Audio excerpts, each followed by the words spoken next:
বাজারের যে উদ্যোগ সেটা হচ্ছে আমরা নিয়ন্ত্রণের জন্য মেঝুয়া বাজার পরিদর্শনে আসছিলাম আমাদের পুরো টিম নিয়ে।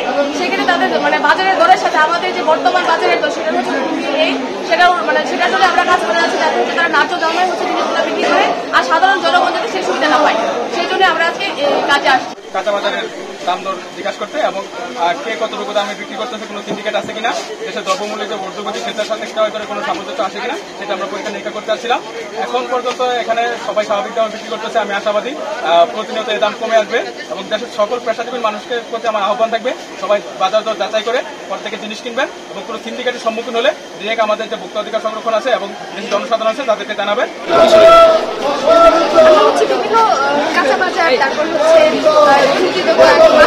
মাছের বাজার সবকিছু দেখতেছি যে এখানে হচ্ছে ন্যায্য দামে থেকে বেশি দাম নেওয়া হচ্ছে কিনা সেটা দেখতেছি, আর হচ্ছে তারা বেশি দাম দিয়ে কিনতেছে কিনা, কোনো সিন্ডিকেট আছে কিনা, এই বিষয়গুলোই হচ্ছে আমরা সবাই মিলে পরীক্ষা করতেছি আমরা আমাদের টিম।